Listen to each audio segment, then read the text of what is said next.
Assalamualaikum warahmatullahi ta'ala wabarakatuh.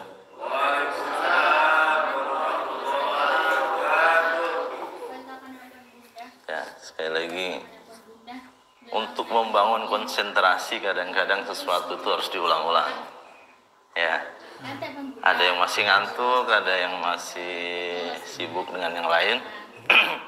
Mari kita berkirim doa untuk sesama kita dengan ucapan salam. Penting nih Pak salam ini, karena salah satu yang akan memudahkan dan menyelamatkan kita di padang mahsyar dan dalam proses pengadilan nanti di hadapan Allah Subhanahu wa taala adalah ucapan salam. Ya, ini ajaran Rasulullah. Jadi ada beberapa yang pernah saya sampaikan ya.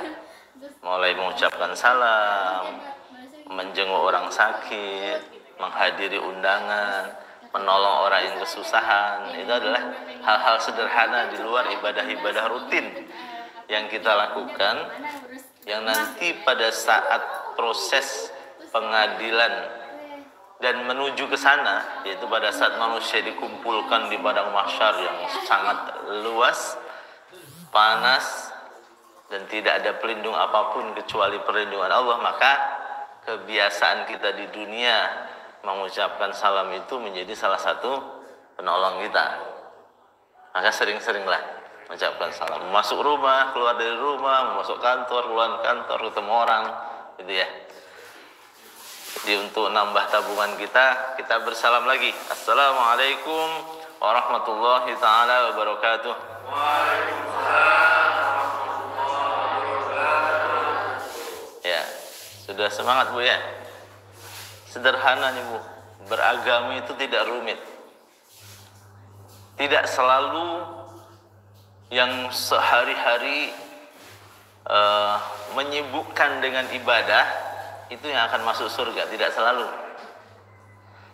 Karena masuk surga itu karena apa? Karena kasih sayang Allah Subhanahu wa taala. Ya, bukan karena semata-mata ibadah kita, bukan karena semata-mata perbuatan-perbuatan yang kita lakukan, tapi karena kasih sayang Allah Subhanahu wa taala. Nah, untuk mendapatkan kasih sayangnya, salah satunya kita beriman, bertakwa, mencari keridhaan, termasuk banyak-banyak mengucapkan salam. Sederhana, beragama itu sederhana. Kadang-kadang kita yang bikin rumit.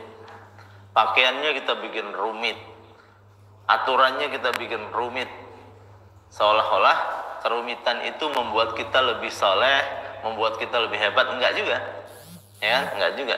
Ada banyak kisah, ya, ada banyak kisah di mana orang yang mungkin ya tidak terlihat seperti orang-orang soleh, dan bahkan ada orang yang bermaksiat sekalipun ketika kasih sayang Allah datang kepadanya karena sedikit perbuatan baik yang dia lakukan, dia bisa masuk surga. Masih ingat ya kisah tentang seorang wanita tunasusila yang memberikan minum seekor anjing kehausan, kemudian ternyata itu mengundang kasih sayang Allah Subhanahu wa taala, dan kemudian di dalam hadis qudsi tersebut dia bisa masuk surga, ya. Jadi nggak selalu yang banyak-banyak terlihat beribadah itu nggak selalu, tapi bukan berarti tidak mau begitu kan, ya, kan seperti itu. Yang kecil-kecil saja, salah satunya bersalam, ya, salah satu yang mengucapkan salam. Jadi saya tambah lagi dah, ya Bu ya. Assalamualaikum warahmatullahi taala wabarakatuh.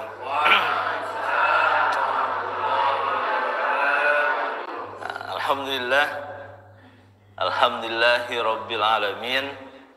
Wa bihi nasta'inu ala umurid dunya waddin.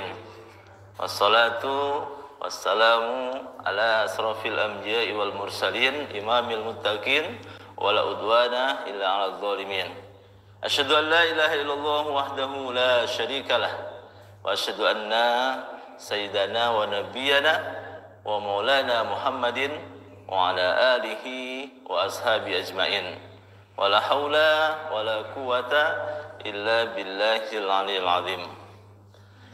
Faqala Allah Ta'ala fi kitabil karim, a'udzu billahi minasyaitonir rajim. Bismillahirrahmanirrahim. Subhanalladzi asra bi 'abdihi lailan minal masjidil harami ilal masjidil aqsal ladzi barakna haulahu linuriyahu min ayatina innahu huwas samiul basir.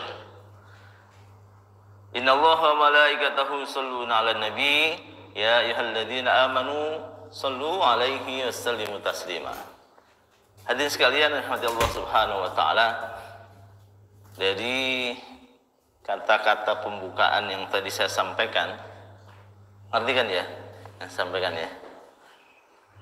Ada kata-kata alhamdulillah, ada kata-kata subhanallah, ada kata-kata yang mengingatkan kepada kita, misalnya la haula wala quwata illa billah. Itu adalah sebuah kalimat itu artinya kata ya.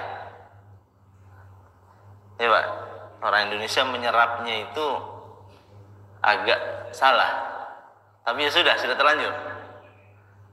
Kalau di dalam bahasa Arab huruf tetap huruf. Tapi kalimat itu artinya kata. Sementara kalimat yang dimaksud di dalam kita sehari-hari itu justru namanya al-jumlah, jumlah. Ya, makanya kalau ada soal, kalau kita sedang ujian bahasa Arab itu misalnya ada jumlatan wahidatan, buatlah dalam satu kalimat yang utuh misalnya. Nah, tapi karena kita sudah terlanjur salah serap ya nggak apa-apa lah ya. Tapi yang disebut kalimat yang tadi saya sebutkan adalah ada kata, yaitu ada kata subhanallah, ada kata alhamdulillah, ada kata la haula wala quwata illa billah. Kalau itu sudah kalimat ya. Nah, itu sebenarnya ungkapan penyerahan diri kepada Allah Subhanahu wa taala bahwa kita adalah makhluk yang hanya bisa berusaha, tapi semuanya ditentukan oleh Allah Subhanahu wa ta'ala. Ini akan menjadi titik tolak saya membahas tema pada pagi hari ini, yaitu tema tentang Isra dan Mi'raj. Karena di dalam surat Al-Isra ayat yang pertama itu a'udzubillahi minasyaitonirrajim, bismillahirrahmanirrahim, ini yang menjadi penekanan dan seharusnya menjadi bahan kajian utama, yaitu kata subhanalladzi asra bi abdi. Maha suci Allah yang dia telah memperjalankan seorang hambanya, yaitu ada dua aktor ya.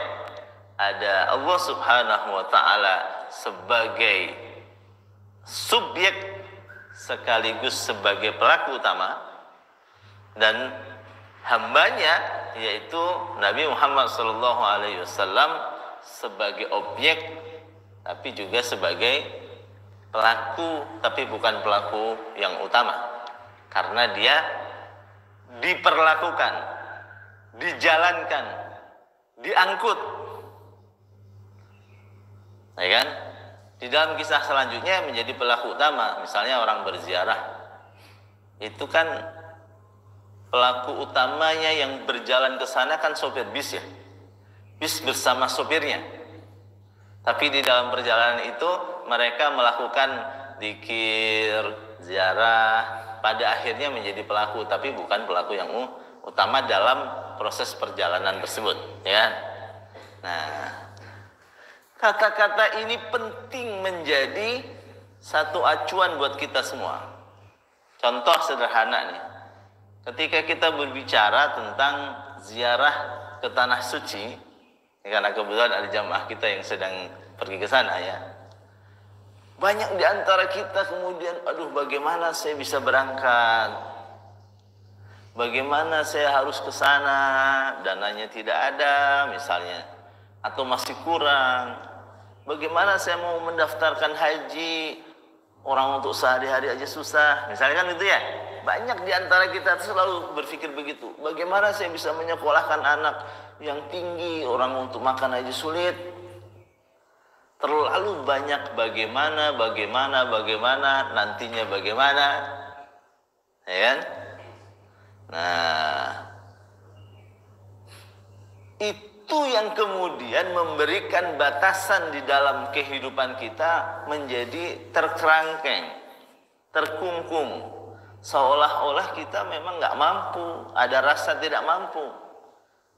Memang betul makhluk ini punya keterbatasan dan ketidakmampuan yang besar.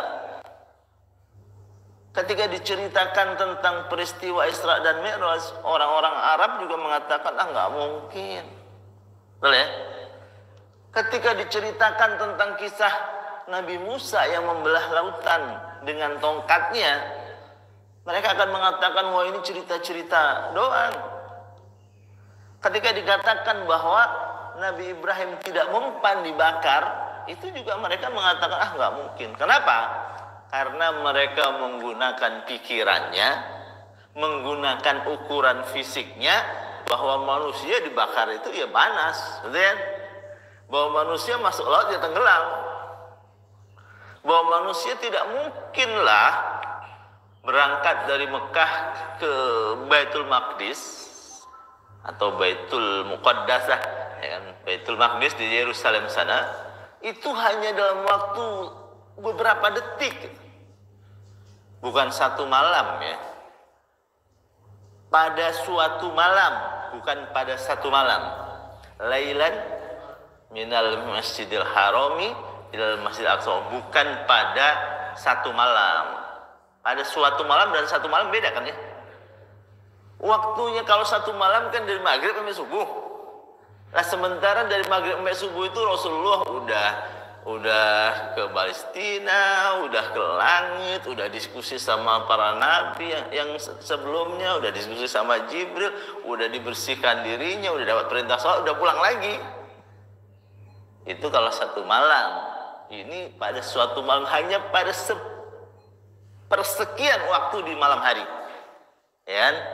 Bukan satu malam, ya, suatu malam, khususnya malam yang disepakati oleh jumhur ulama pada 27 Rajab, ya. Nah, kalau pernyataannya ini adalah, apa mungkin ya saya punya rumah? Apa mungkin ya saya pergi umroh? Apa mungkin? Seolah-olah memang semuanya tidak mungkin karena kita menggunakan ukuran-ukuran fisik dan batin manusia.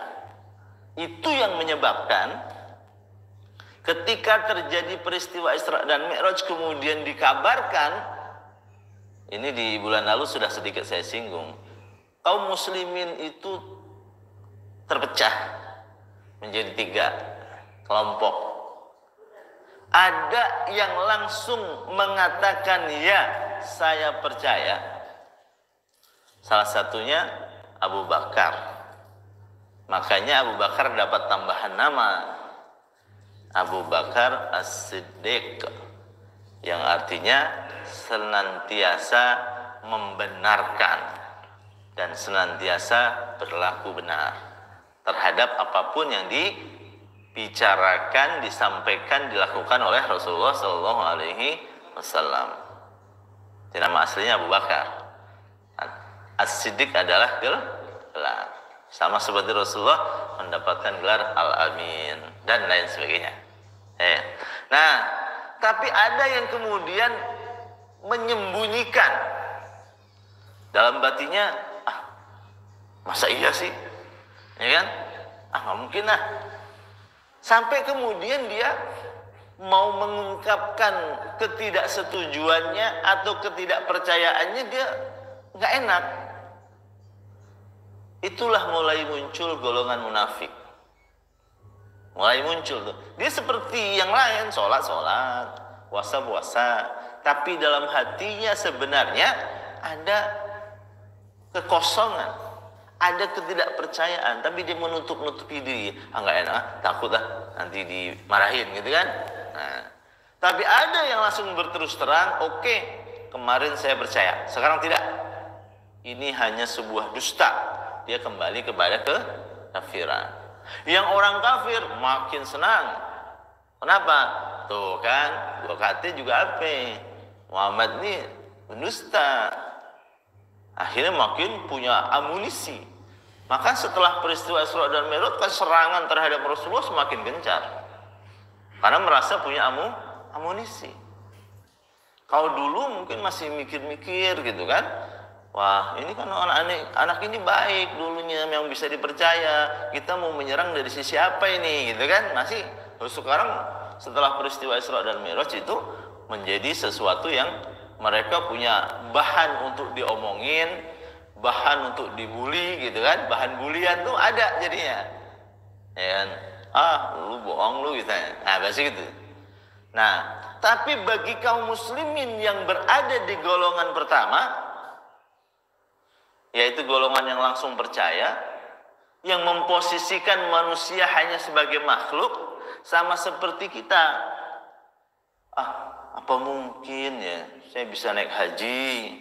Apa mungkin saya bisa umroh? Apa mungkin saya bisa nyekolahin anak sampai kuliah? Apa mungkin semua apa mungkin? Nanti jawabannya mungkin saja apa? Ya kan?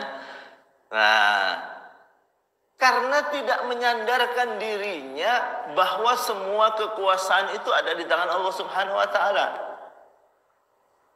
Makanya kalau kita baca nih surat Bani Israil ini, surat Al-Isra, itu kata-kata pertama adalah subhanallah. Subhanalladzi. Ya, subhanallah alladzi. Maha suci Allah yang dia, ya kan? Alladzi asra bi abdih, yang dia memperjalankan, yaitu ngebawa secara langsung seorang hamba bernama Muhammad dari Masjidil Haram ke Masjidil Aqsa. Bayangkan jaraknya berapa coba? 2115 km.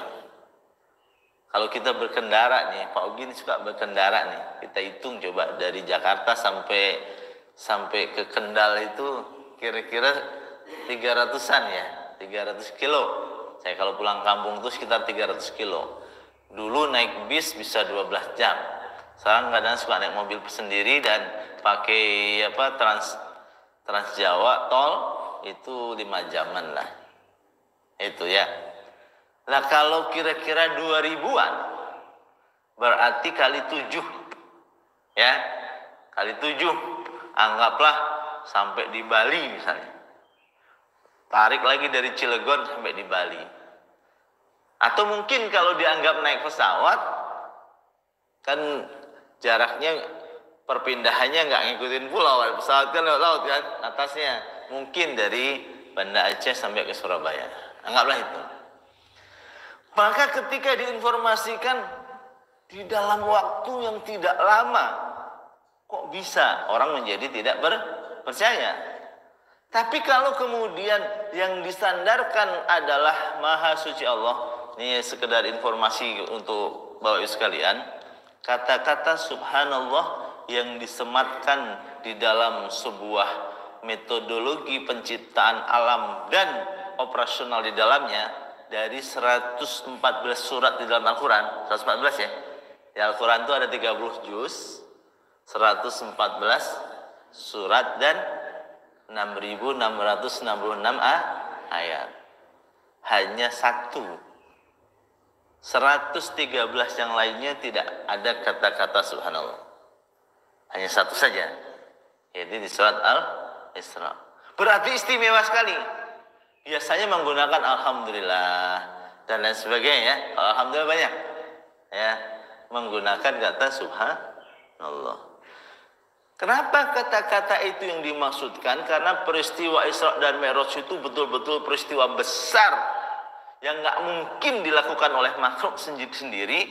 Bukan hanya sekedar membuat api menjadi dingin, bukan hanya sekedar membuat laut terbelah, bukan hanya sekedar Nabi Isa bisa menghidupkan orang mati dengan izin Allah.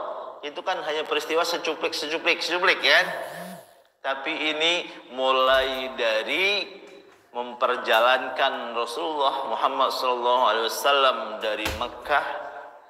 Jangan dibayangkan seperti Mekah sekarang yang jalan rayanya mulus lebar, ada banyak kendaraan umum, ada banyak alat transportasi termasuk pesawat dan lain sebagainya.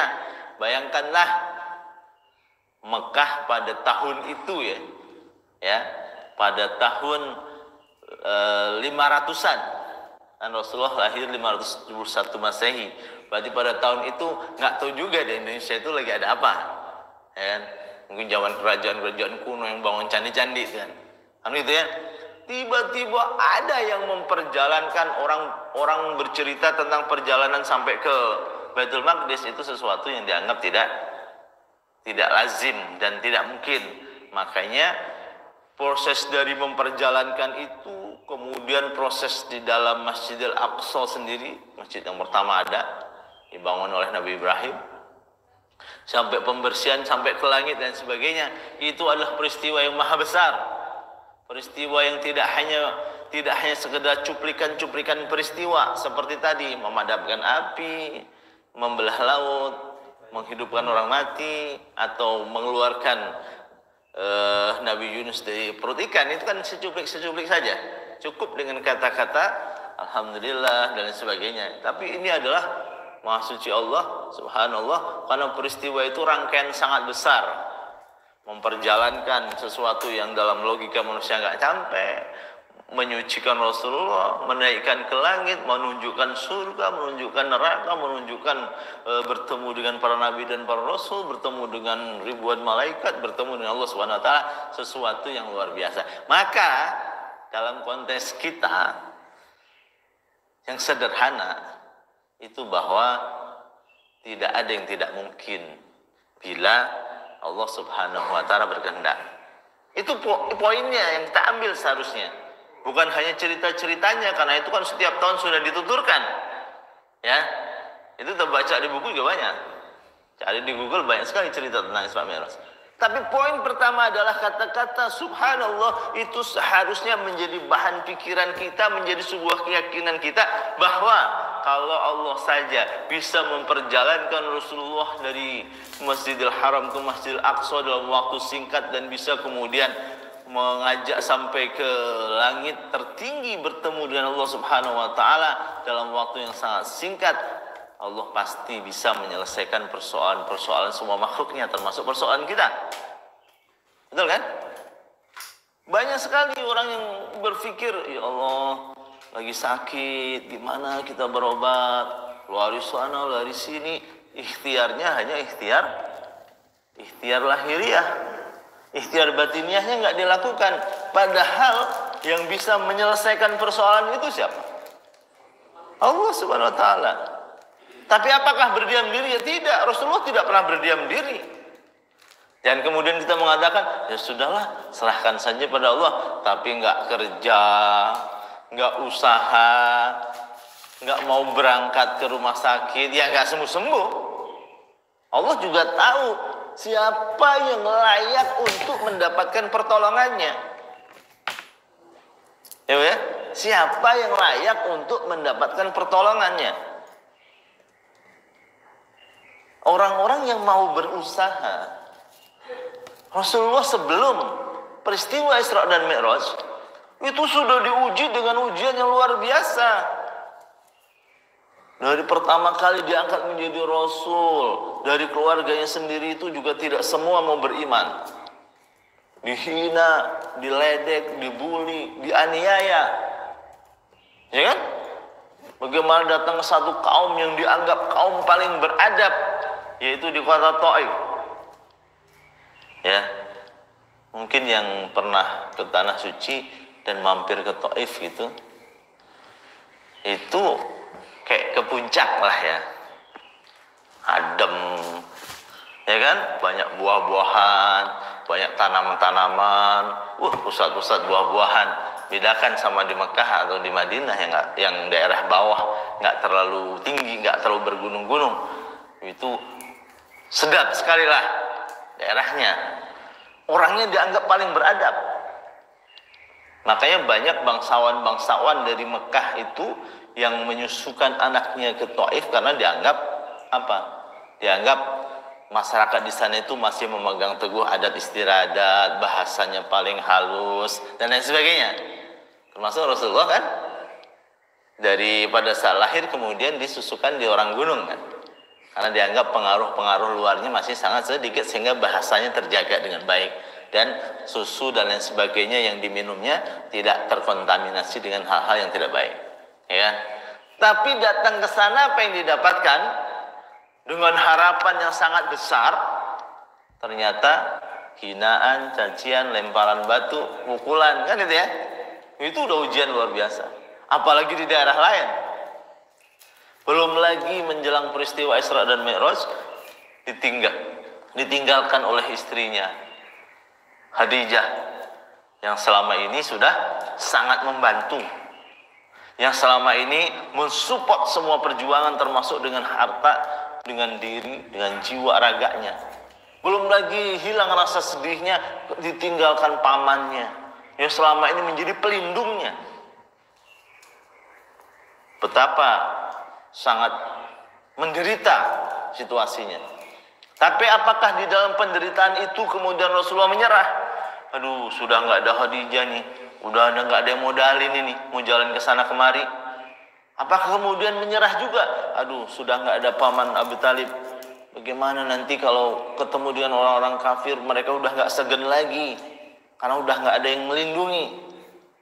Tapi Rasulullah tetap berjalan, tetap berdakwah, tetap menyampaikan risalah dengan tekanan yang semakin besar. Maka Allah Subhanahu wa taala menilai ini sudah pantas. Ini sudah layak mendapatkan aneka ujian, tetap tidak bergeser. Maka ya kan, kata-kata yang sering kita baca tapi mungkin tidak kita maknai, fa inna ma'al usri yusran, inna ma'al usri yusran. Sesungguhnya bersama dengan adanya kesulitan itu ada kemudahan.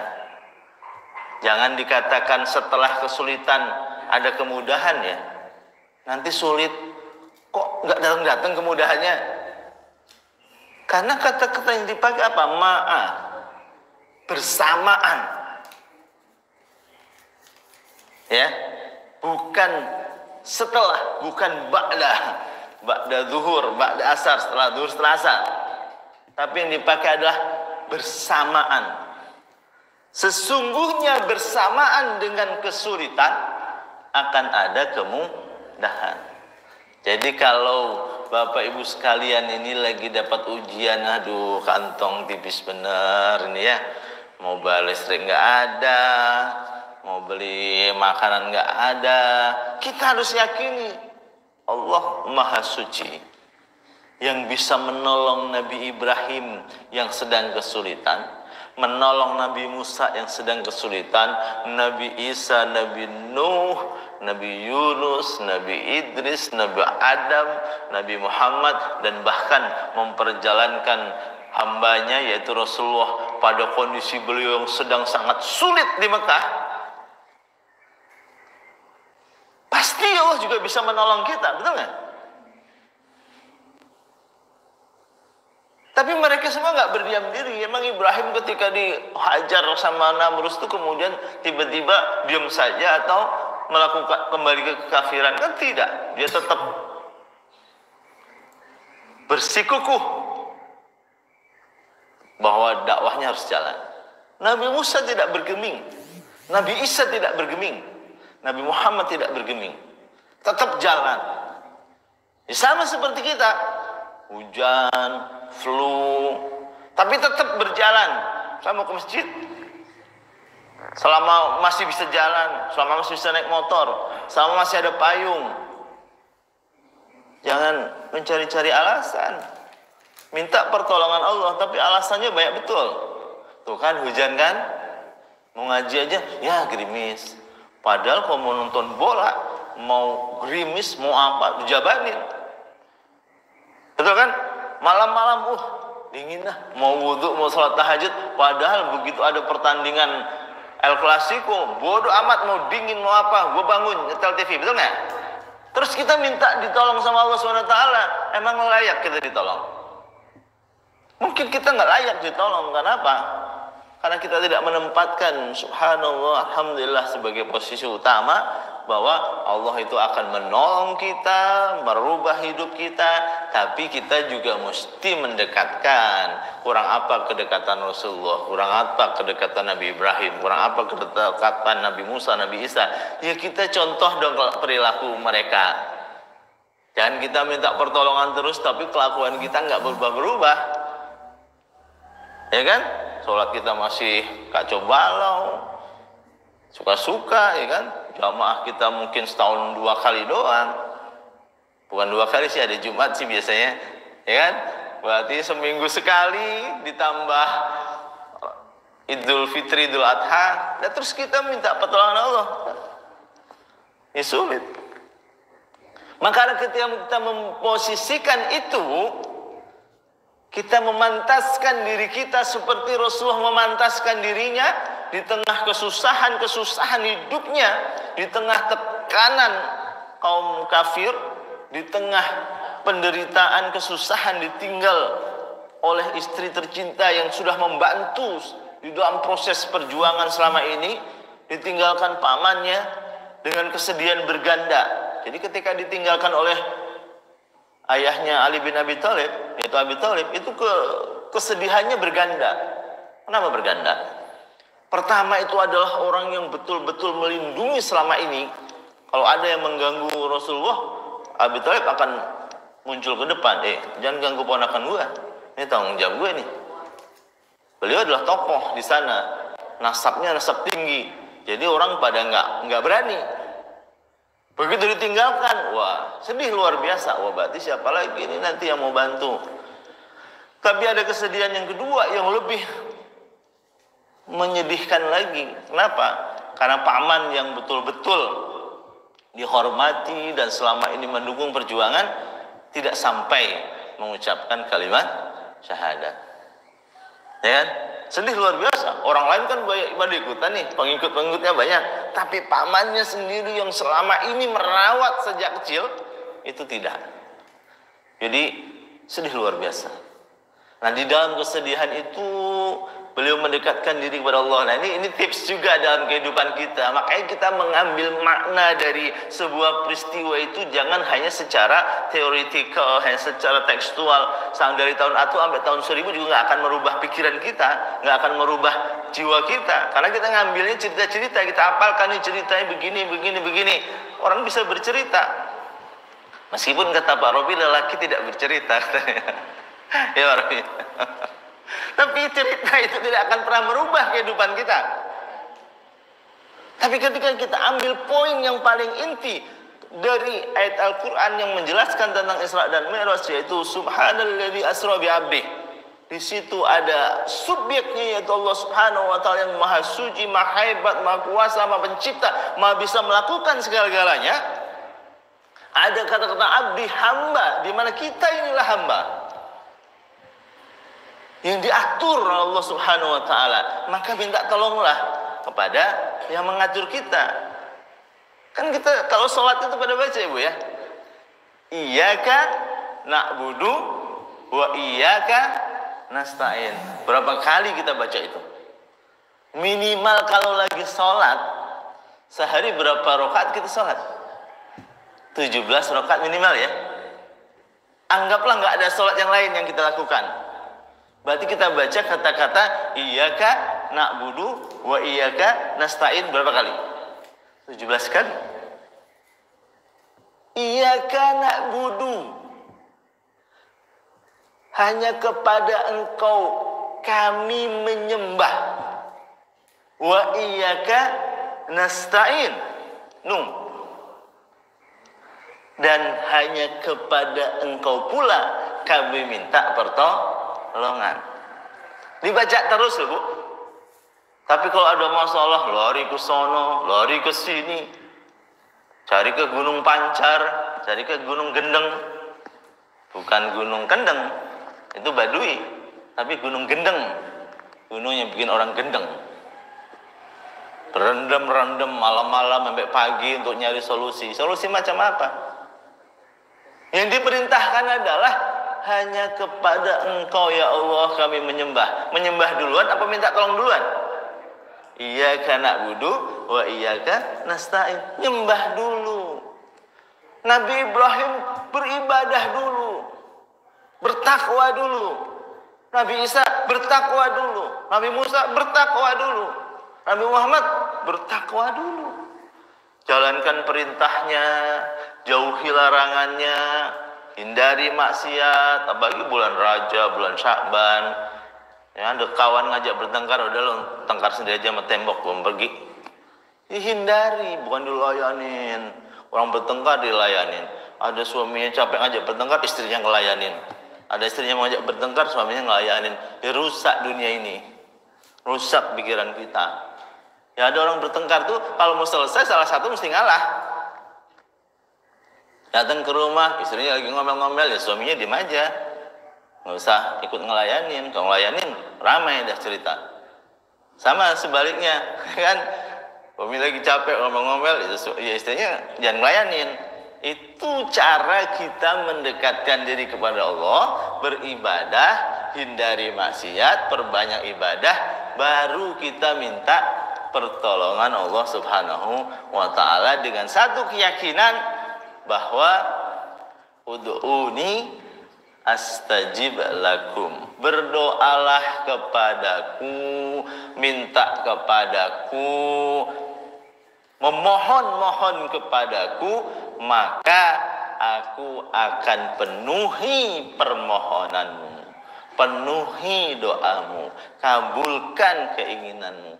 Jadi beribadah seperti ibadahnya Rasulullah, kemudian minta dalam bentuk doa, baru kemudian berserah diri dengan satu keyakinan, man yattaqillaha fayaj'alahu makhraja wa yarzuqhu min haitsu la yahtasib.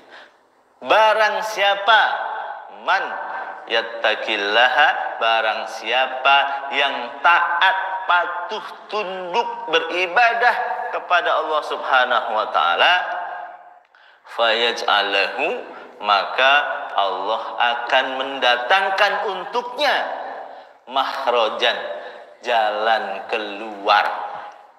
Jadi kepada Bapak Ibu sekalian yang lagi ada keinginan, ada kesulitan, ada beragam request yang belum tersampaikan, maka di bulan-bulan seperti ini, bulan Arba'atun Hurum, bulan Rajab kemarin, kemudian sekarang bulan Sya'ban, bulannya Rasulullah SAW, nanti masuk ke Ramadan, itu disampaikan kepada Allah. Kapan didapatkannya? Serahkanlah kepada yang akan memberikan. Rasulullah juga nggak memaksa, ya Allah Isra Mi'rajkan aku, nggak bisa. Rasulullah hanya berdoa diberikan kesabaran, ketabahan, keringanan, kemudahan.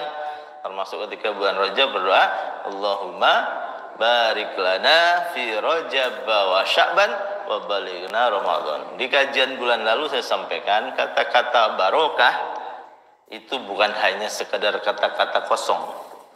Semoga barokah ya, selalu begitu kan? Ketika orang nikah, barakallahu laka wa barakallahu alaika wa jama'a bainakuma fi khair, kata-kata barokah. Ketika orang ulang tahun kita berdoa, Allahumma yubarik fik misalnya, kata-kata barokah. Tapi kita mesti maknai yang lebih mendalam, apa sih kata-kata barokah yang bulan lalu saya sampaikan, ya kan? Pertama, bahwa barokah itu pertama ukurannya adalah dia mesti membuat tenang hati. Jadi kalau Bapak Ibu sekalian punya duit nih, dikasih atau apapun, kok membuat hati tidak tenang, hati-hati. Ini ciri awal ketidakbarokah. Ya kan? Karena ketika Umar bin Khattab ditanya, wahai Umar, apa yang disebut dosa? Umar menjawab apa? Dosa itu adalah sesuatu yang bila kita lakukan membuat hati kita tidak tenang dan gelisah. Itu dosa. Jadi kalau ibu-ibu nih, bapak ibu misalnya, ya kan, menerima sesuatu, karena kita di dalam diri kita ini kan ada hati nurani, ada cahaya, ada ruh Allah Subhanahu wa taala. Ketika kita meminta sesuatu, ini halal apa haram? Kalau kita ambil terus kita gelisah, lebih baik kembalikan. Itu berarti ciri tidak berkah. Ya, ciri tidak berkah. Hati kita aja mengatakan kok. Kita bisa mengatakan, nggak apa-apa. Ya kan? Tapi yakin manusia yang punya nurani, dia mengatakan gua nggak berhak atas barang ini, gua nggak berhak atas uang ini. Pasti hatinya akan. Nah, kadang-kadang kita mendustai hati nurani. Maka yang terjadi adalah jadi penyakit, jadi masalah, ditangkap KPK dan lain sebagainya. Ya kan? Nah itu. Yang kedua apa? Barokah. Yang kedua itu adalah fi amanillah. Di dalam perlindungan Allah Subhanahu wa taala. Kalau hidup kita ini barokah, ya. Barokah. Kita kemana-mana tuh enak. Orang ngejahatin kita, ya karena Allah yang melindungi kita.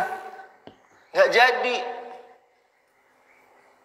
Kita kadang-kadang kan, kamu belajar taekwondo, belajar karate, belajar MMA, belajar tinju untuk melindungi diri kita.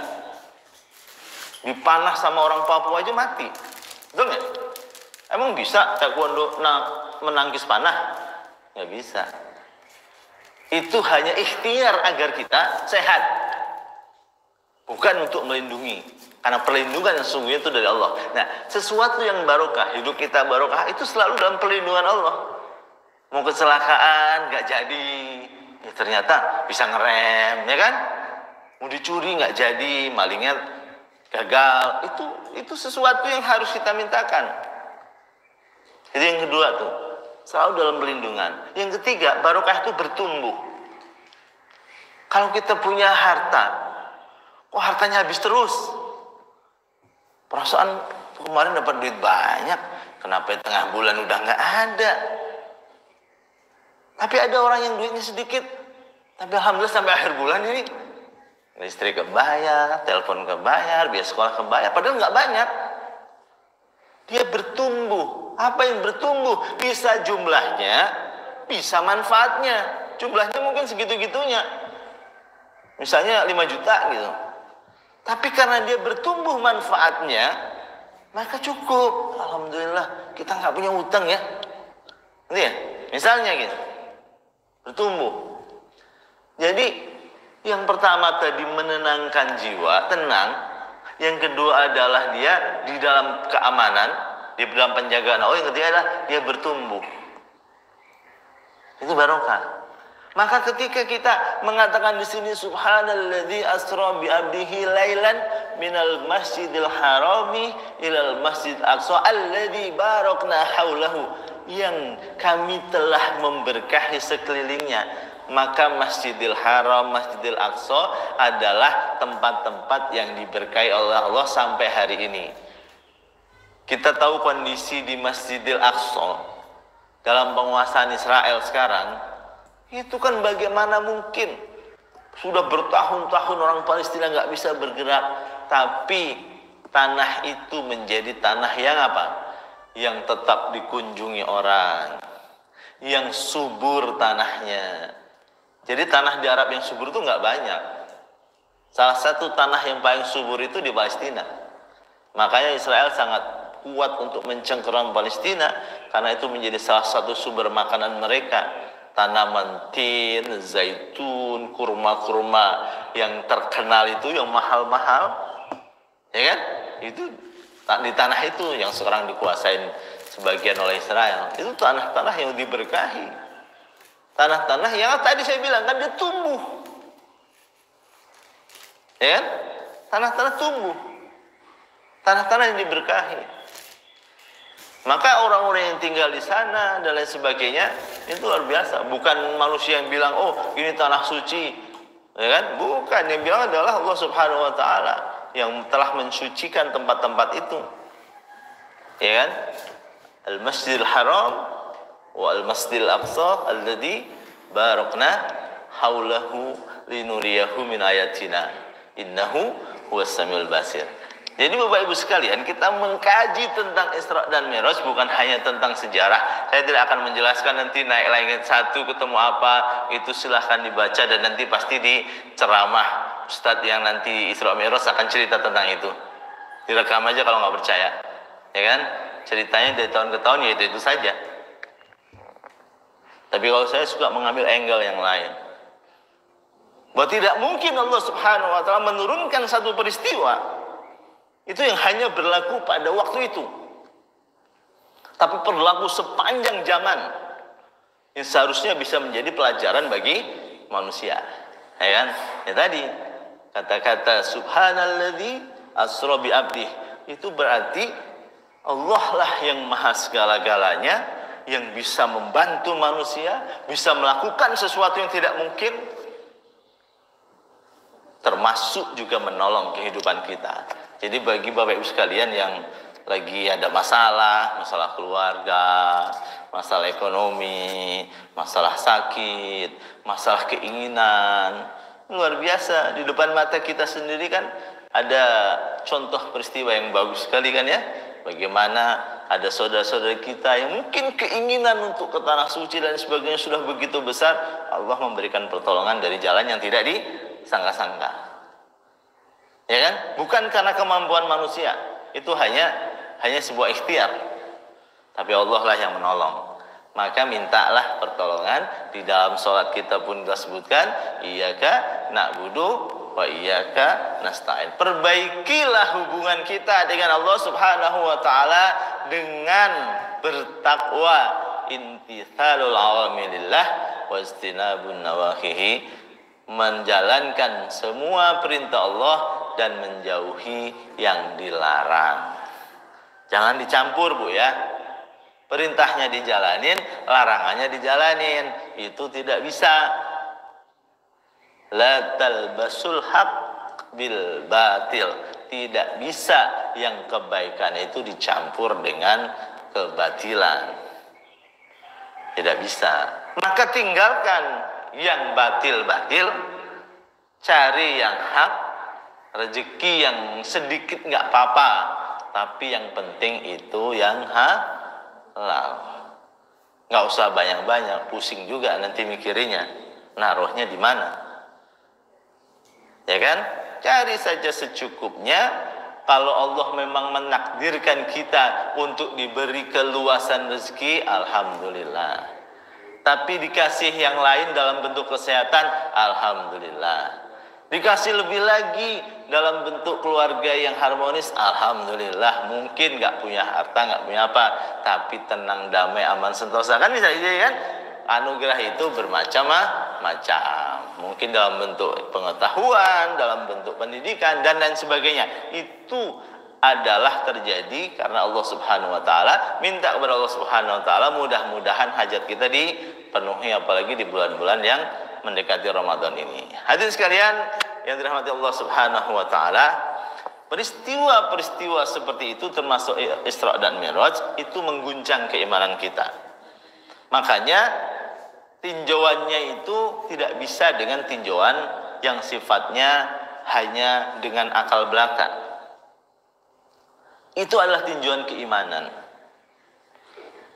Ya, tinjauan keimanan. Ini salah satu sebenarnya, salah satu cara pendekatan kita kepada Al-Quran. Nanti Ramadan nanti pasti saya bahas di Nuzul Quran, kajian tentang Nuzul Quran, tentang bagaimana kita mensikapi ketika ada kisah-kisah atau ajaran apapun di dalam Al-Quran. Yang pertama itu pasti apa? Pasti beriman kepada Al-Quran, percaya. Makanya ayat Al-Quran yang setelah Al-Fatihah apa? Alif Lam Mim, dzalikal kitabu la raiba fihi hudal lil muttaqin. Kitab ini, dzalikal kitab ini, ya kan? La raiba fihi, tidak ada keraguan sedikit pun di dalamnya, termasuk tadi ayat tentang peristiwa Isra dan Mi'raj. Kalau pendekatan logika, ya kita mau apa aja dilogikakan, nggak jadi-jadi hidup kita. Hudan lil muttaqin, petunjuk jalan bagi orang-orang yang bertakwa. Maka peristiwa Isra dan Mi'raj ini harusnya menjadi petunjuk jalan. Oke, kita sudah mengetahui kisahnya, kita sudah mengetahui perilakunya, kita sudah mengetahui maknanya, maka harus menjadi petunjuk jalan. Dimulai dari peristiwa pertama, yaitu Allah memperjalankan hambanya. Berarti Allah bisa mengobati sakit kita, Allah bisa mengobati kesulitan ekonomi kita, Allah bisa memperbaiki hubungan kita dengan keluarga yang mungkin sedang renggang. Kadang-kadang kita nggak tahu ya namanya keluarga ya. Kadang-kadang anak sama orang tua, suami sama istri lagi renggang, dicocok-cocokin nggak bisa. Jangan kayak artis-artis tuh yang renggangnya segini karena dia ngoceh di media sosial atau di TV jadi segini. Bukannya jadi bagus ya. Harusnya minta kepada Allah, ya Allah, didamaikan, dilembutkan hatinya. Maka itu yang kita lakukan. Termasuk ketika kita melihat kemungkaran, misalnya ya bagus sekalian, kita kan melihat kemungkaran nih, misalnya suami kita melakukan kemungkaran, atau istri kita melakukan kemungkaran, atau mungkin anak kita. Yang pertama apa? Ya kan, dalam perspektif keislaman, yang pertama apa? Man ra'a minkum munkaran falyughayyirhu biyadihi. Barang siapa yang melihat satu kemungkaran, maka cegah dengan kuasa yang bisa kita lakukan. Cegah. Mas, jangan begitu. Nggak boleh ini. Sampean kan sudah punya istri. Masa jalan-jalan sama cewek di mall? Misalnya nih. Cegah. Jangan biarin aja. Bodoh amat, itu urusan dia. Itu tanya tidak menggunakan kuasa kita. Tapi tidak bisa. Fa illam yastati' fa bilisanih. Enggak bisa, dengan lisan kita omongin. Janganlah, enggak baik itu. Ya kan? Baru yang terakhir, wah enggak bisa nih. Ini udah enggak bisa. Doakan, ya Allah, mudah-mudahan kembalikan dia ke jalan yang benar. Itu yang dilakukan. Maka dengan kesucian Allah, dengan kuasa Allah, kita bisa merubah hati-hati kita. Ya muqallibal qulub, tsabbit qulubana ala dini. Kita kan doa gitu ya di ujung salat biasanya ya. Di tahiyat terakhir ya.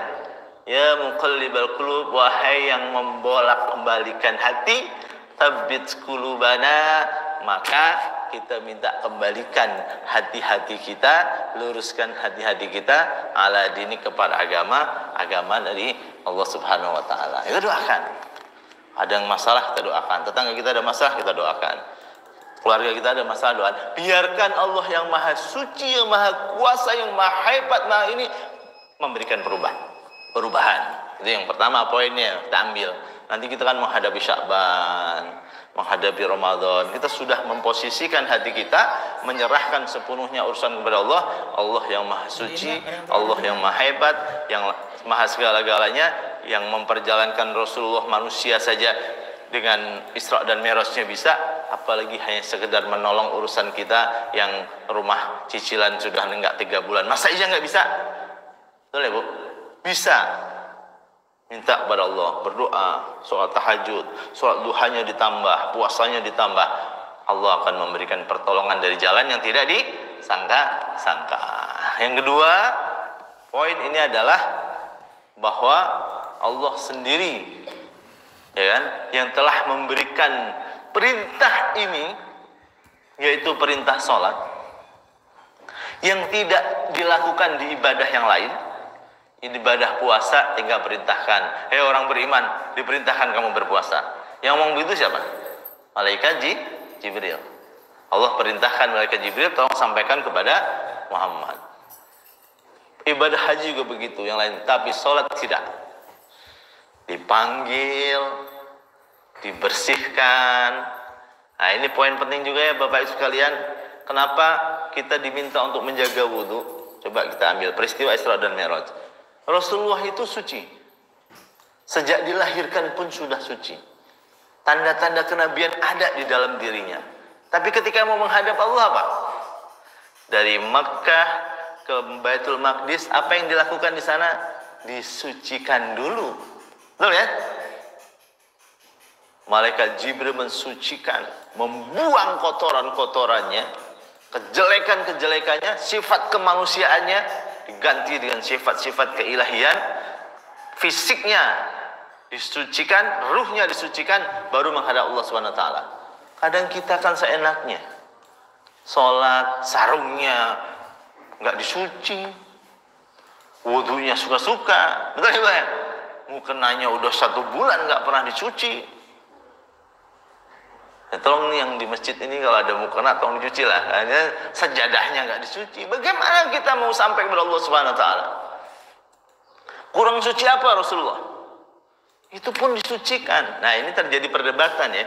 Apakah yang melakukan Isra dan Mi'raj itu ruhnya atau jasadnya? Betul ya? Betul ya? Ada orang mengatakan, oh itu mah ruhnya, Rasulullahnya tidur di. Oh, kalau ada yang percaya seperti itu silahkan. Tapi mayoritas ulama meyakini bahwa yang melakukan perjalanan itu ruh dan jasadnya. Apa buktinya? Ya disucikan dulu. Nah kalau ruhnya nggak usah disucikan. Betul ya? Dibawa, ada kendaraannya. Apa kendaraannya? Buruk. Bukan Buruk Airline ya. Itu turunan saja itu. Ya kan? Tapi buruk dan disucikan, dimandikan, dibersihkan. Berarti jasadnya juga ikut. Sampai ke langit. Nah, seperti itu. Nah, itu poinnya. Bahwa ketika kita mau menghadap Allah, berdoa, baca Quran, termasuk pegang Quran gitu, hati-hati Bu ya. Kita bawa Al-Quran karena kita ingin saleh gitu, bawa Quran di tas, kita ke toilet, lupa terus bawa ke toilet dan lain sebagainya. Lupa juga kita bersuci. Padahal apa? Katanya la yamassuhu illal mutahharun. Jangan sentuh ini kalau tidak suci. Ya wudhu lah, maka kita diminta menjaga wudhu itu kan, agar kita sering-sering pegang Quran, sering-sering berdoa. Dan kita wudhu mau sholat doang, ambil lari-lari lagi. Kalau bisa tuh mau berangkat kerja wudhu. Oh di tengah jalan batal ya nggak apa-apa, namanya juga manusia kan. Tapi habis itu ketemu toilet wudhu lagi. Itu cara kita menjaga kesucian sehingga kapanpun kita berdoa, itu nanti doa kita dikabulkan. Sama seperti Rasulullah mau peristiwa Isra dan Mi'raj disucikan, mau menghadap yang Maha Kuasa. Kita kadang-kadang celananya belel, pergi sholat, ya susah kita mau dekat dengan Allah Subhanahu Wa Taala. Nah, itu poin keduanya. Kita jalankan dalam sehari-hari. Kemudian poin ketiganya apa? Poin ketiganya adalah perintah sholat itu sendiri, itu yang harus kita jaga. Oleh-olehnya itu jelas, perintah sholat. Maka kemudian ketika nanti di yaumil kiamah, kita kan sudah menyiapkan, oh ini sedekah, ya kan? Oh ini nolong orang, oh ini puasa, ini haji. Tapi ada satu yang betul-betul dievaluasi, yaitu salat. Ya kan? Sesungguhnya amal yang pertama kali dihisab adalah salat. Itu jangan sampai kita anggap remeh. Disiplin itu tidak harus betul-betul sama ya. Kalau kita lagi nyetir azan terus tiba-tiba berhenti sholat ya nggak bisa. Tapi sholatlah saat betul-betul kita ada waktu dan ada kemampuan seoptimal mungkin. Jangan duduk-duduk, ngerokok-ngerokok. Azan ntar dulu dah. Toh zuhur sampai jam 3 ini. Toh asar sampai setengah 6 ini. Ya pus, ini susah jadinya kita untuk bisa dekat dengan Allah Subhanahu Wa Taala. Ya kan? Inna sholata kanat alal mu'minina kitaban mauquta, sesungguhnya sholat itu diwajibkan kepada orang-orang mukmin tepat pada waktunya. Jangan duhur ke asaran. Ya Pak, saking sibuknya. Asar ke maghriban, maghrib ke isya'an, isya ke tiduran, terus subuhnya ke duhaan. Padahal ini sebagai poin penutup, ketika Rasulullah turun dari langit,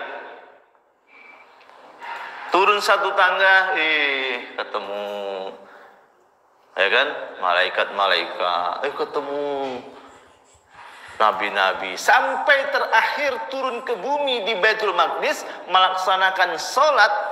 Rasulullah sebagai imam maka disebut sebagai penghulu para nabi dan para rasul. Jamaahnya adalah para nabi dan para rasul. Itu sholat apa? Sholat subuh. Ya. Jadi sholat subuh itu kenapa begitu mulia? Bukan semata-mata karena sholat pada waktu terjadi peralihan antara malaikat malam dan siang, tapi sholat pertama yang dilakukan dengan imamnya Rasulullah bersama para nabi dan para rasul di belakangnya saat penutupan peristiwa Isra dan Mi'raj sebelum dikembalikan ke Mekah adalah subuh. Jadi jangan main-main dengan sholat subuh. Udah tahu matanya ini mata yang tidak mudah melek, jam 3 masih nonton bola. Itu yang nggak tahu diri namanya. Kecuali orang yang tahu diri udah terbiasa. Saya mau melek sampai jam 4 juga nggak apa-apa, kata dia. Udah biasa kok, nanti begitu azan langsung bangun, silahkan. Tapi kalau kita tahu kemampuan diri kita bahwa kalau kita tidur di atas jam 11 pasti subuhnya lewat, ya jangan tidur di atas jam 11 dong. Berarti nggak niat namanya. Kalau sudah tahu bahwa susah dibangunin, ya pasang waker dong. Ya kan? Kalau memang punya niat. Dan saya sangat meyakini ketika kita setel pikiran kita, ya Allah, aku ingin sekali sholat subuh tepat waktu, maka tiba-tiba saja setiap subuh seperti ada yang membangunkan. Benar nggak? Coba buktikan sendiri deh. Ada yang nyolek gitu loh. Karena kita memang sudah niat minta kepada Allah Subhanahu Wa Taala. Masalahnya kan kita nggak pernah niat. Yang dipikirin adalah bisnis apa. Yang dipikirin adalah besok dapat uang dari mana. Nggak dipikirin besok sholat gue gimana. Ntar kalau gue mati lagi nggak sholat gimana. Akhirnya kita pikirin kan, ya Allah, kalau tiba-tiba saya mati dalam kondisi belum sholat gimana. Itu pasti Allah akan mudahkan sholatnya. Itu ya Bu ya, Bapak Ibu sekalian. Nah, peristiwa Isra dan Mi'raj itu seharusnya membangkitkan kita kembali bahwa tidak ada yang tidak mungkin kalau Allah berkehendak. Apapun permintaan kita, kesulitan kita sampaikan. Yang kedua adalah ketika kita menginginkan itu, maka sucikan diri kita, sucikan perilaku kita, kata-kata kita, semua kita sebelum kita minta kepada Allah Subhanahu Wa Taala. Hanya kepadanya kita menyembah dan kita memohon pertolongan. Kemudian yang ketiga adalah senangkan Allah Subhanahu Wa Taala, salah satunya dengan ibadah utama yang harus kita lakukan, yaitu menjaga sholat kita. Apakah sholat sendirian, apakah sholat berjamaah, itu hanya tergantung kondisi. Yang terbaik adalah sholat berjamaah di masjid. Yang terbaik nih. Yang kedua, kalau nggak bisa sholat berjamaah dimanapun berada. Kan kadang-kadang nggak mungkin gitu, masjidnya jauh, tapi di tempat kerja ada temen, ya kan? Ada office boy, ajaklah yuk jamaah-jamaah. Berdua, bertiga. Baru kemudian kalau nggak mungkin ya sudah sholat sendirian. Nggak ada masalah, karena situasi memang tidak memungkinkan. Itu kita jaga, mudah-mudahan kita senantiasa ditolong oleh Allah Subhanahu wa Ta'ala. Walau anna ahlul qura amanu wattaqau la fatahna alaihim barakatim minas sama'i wal ard. Andaikan saja penduduk satu kampung itu beriman dan bertakwa kepada Allah Subhanahu wa Ta'ala, maka akan turun keberkahan dari langit dan dari bumi. diberikan kecukupan, diberikan ketenangan, diberikan pertumbuhan apa yang kita miliki, dan dalam perlindungan Allah Subhanahu wa Ta'ala. Demikian kajian kita pada pagi hari ini, mudah-mudahan bisa memberikan inspirasi dan pengingat buat saya pribadi dan para jamaah sekalian untuk hidup lebih bagus. Di bulan Rajab sudah lewat, nanti masuk bulan Sya'ban, nanti masuk bulan Ramadan. Senantiasa kita panjatkan doa, Allahumma barik lana fi Rajab wa Sya'ban wa ballighna Ramadan wa hasil maqasidana. Terima kasih Bapak Ibu sekalian. Apakah ada yang mau bertanya? Kalau enggak, kita mau berdoa dan sarapan. Silakan Pak, ya, ada mau bertanya? Mumpung masih pagi. Pagi gimana?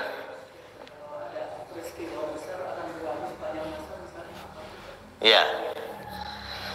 Jadi Al-Quran ini ya diturunkan oleh Allah Subhanahu wa Ta'ala, Syahrul Ramadan alladzi unzila fihi al-Quran hudal linnasi wa bayyinatin minal huda wal furqan.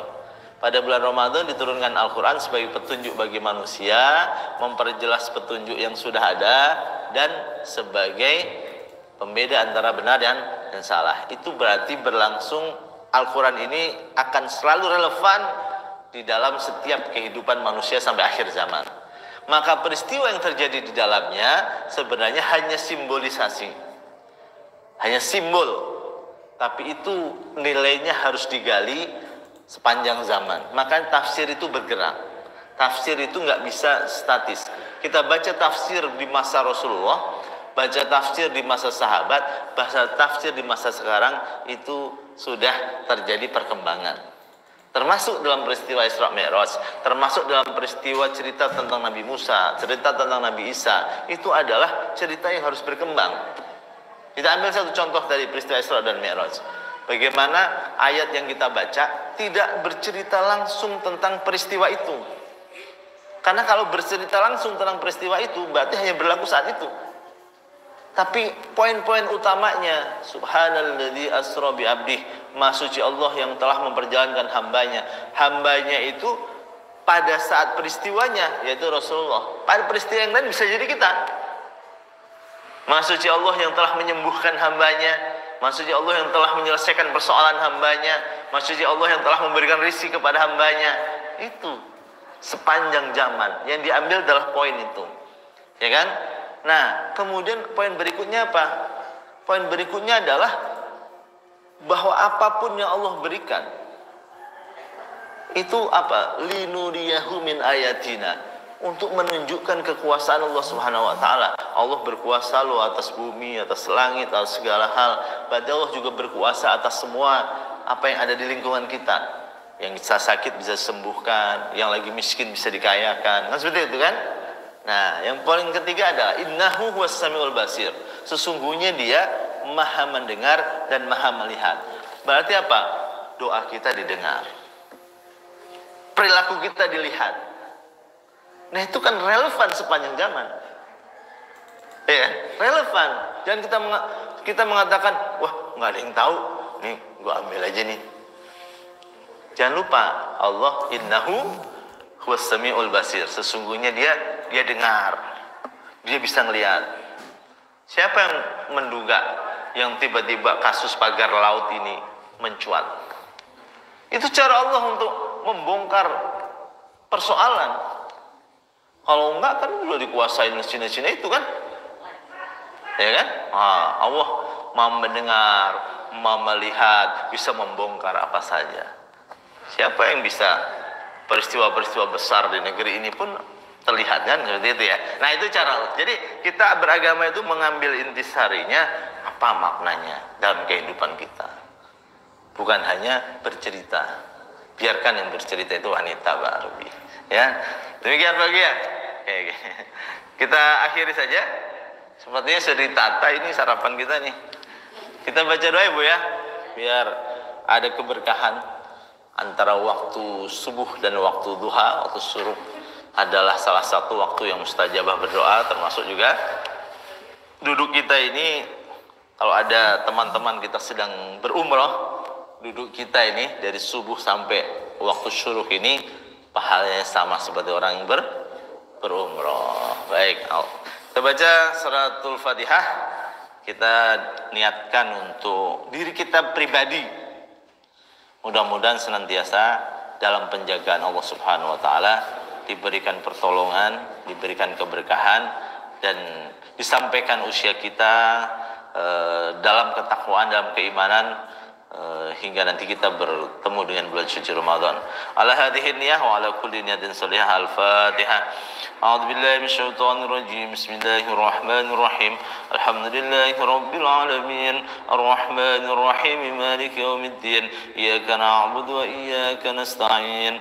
Ihdinas siratal mustaqim. Siratal ladzina an'amta 'alaihim ghairil maghdubi 'alaihim waladdallin. أعوذ بالله من الشيطان الرجيم بسم الله الرحمن الرحيم الحمد لله رب العالمين حمدا شاكرين حمدا ناعمين حمدا يوافي نعمه ويكافئ مزيده يا ربنا وإلهنا لك الحمد كما ينبغي لجلالك الكريم وعظيم سلطانك اللهم صل وسلم وبارك على محمد وعلى آله وأصحابه أجمعين اللهم اغفر لنا ذنوبنا ولوالدينا وارحمهم كما ربيانا صغارا ولجميع المسلمين والمسلمات والمؤمنين والمؤمنات الأحياء منهم والأموات إنك على كل شيء قدير اللهم مالك الملك تؤتي الملك من تشاء وتنشئ الملك ممن تشاء وتعز من تشاء وتذل من تشاء بيدك الخير إنك على كل شيء قدير اللهم إنك تعلم أن هذه القلوب قد استمعت على محبتك والتقت على طاعتك وتوحدت على دعوتك وتعهدت على نشرة شريعتك فاثق اللهم رابطتها وأتم مدها واهدها سبلها واملاها بنورك الذي لا يهوى صدورها بفيض الإيمان بك وجميل التوكل عليك وأحيها بمعرفتك وأمسها على الشهادة في سبيلك إنك نعم المولى نعم النصير اللهم تقبل منا إنك أنت السميع العليم وتب علينا يا مولانا إنك أنت التواب الرحيم ربنا هب لنا من أزواجنا وذريتنا قرة أعين واجعلنا للمتقين إماما ربنا آتنا في الدنيا حسنة وفي الآخرة حسنة وقنا عذاب النار وأدخلنا الجنة مع الأبرار يا عزيز يا غفار يا رب العالمين سبحان ربك رب العزة عما يصفون وسلام على المرسلين والحمد لله رب العالمين دعواهم فيها سبحانك اللهم وتحيتهم في السلام وآخر دعوانا الحمد لله رب العالمين ثم السلام عليكم ورحمة الله وبركاته.